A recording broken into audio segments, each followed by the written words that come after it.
నమస్తే అన్న అందరికీ నమస్కారం.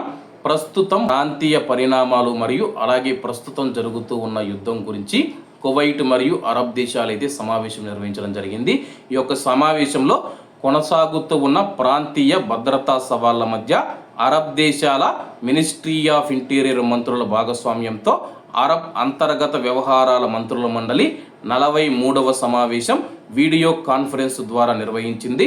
42వ సమావేశానికి అధ్యక్షత వహించిన కువైట్ ఉప ప్రధానమంత్రి మరియు మినిస్ట్రీ ఆఫ్ ఇంటీరియర్ మంత్రి అయిన షేక్ ఫహాద్ ఆల్ యూసఫ్ గారు తన యొక్క ప్రసంగంలో మనం చూసుకుంటే కువైట్ న్యాయకత్వం తరపున శుభాకాంక్షలు మరియు మద్దతును తెలియజేస్తూ అరబ్ భద్రత విడదీయరానిదని ఆయన నొక్కి చెప్పారు. కువైటీ పౌరులు మరియు పౌర మౌలిక సదుపాయాలను లక్ష్యం చేసుకున్న దాడులతో సహా గల్ఫ్ సహకార మండలి దేశాలు ఇతర అరబ్ దేశాలపైన ఇరాన్ చేస్తూ ఉన్న దాడులను ఆయన తీవ్రంగా ఖండించారు. ఇరాక్ మిలీషియాలు మరియు ఉగ్రవాద సంస్థలు హానికరమైన ఆయుధాలు పొందకుండా నిరోధించడానికి అరబ్ దేశాలు అంతర్జాతీయ సహకారాన్ని ముమ్మరం చేయాలని చెప్పి కువైట్ ఉప ప్రధానమంత్రి షేక్ ఫహాద్ గారు పిలుపునిచ్చారు. అలాగే తీవ్రవాద నియామకాల కోసం సైబర్ స్పేస్ను దుర్వినియోగం చేయవద్దని చెప్పి హెచ్చరించారు.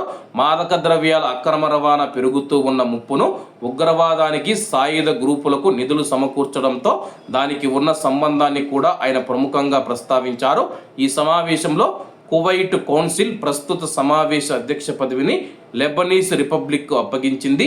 ఈ బాధ్యతను గౌరవనీయులైన అహ్మద్ హాల్ హజార్ గారు స్వీకరించారని చెప్పేసి ప్రస్తుతం కువైట్ మరియు అరబ్ దేశాలు మనం చూసుకుంటే కానీ ఇరాన్ దాడులను తీవ్రంగా ఖండించింది.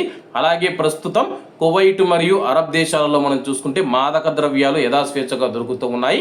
ఈ యొక్క మాదక ద్రవ్యాలను అమ్మి ఆ వచ్చిన డబ్బు ఉగ్రవాదులకు, తీవ్రవాదులకు ఇస్తూ ఉన్నారని చెప్పి కువైట్ ఉప ప్రధానమంత్రి గారు తెలియజేశారు. మీ దేశాలలో ఉగ్రవాదం పైన పోరాడాల్సిన అవసరం ఉందని చెప్పేసి, లేకపోతే మనీ లాండరింగ్ ద్వారా తీవ్రవాదులకు నిధులు చేరి వాళ్ళ దగ్గరికి మిసైల్స్, డ్రోన్లు, ఆయుధాలు వెళుతూ ఉన్నాయి. వాటిని మనం అడ్డుకోవాలని చెప్పి ఆయన పిలుపునివ్వడం జరిగింది.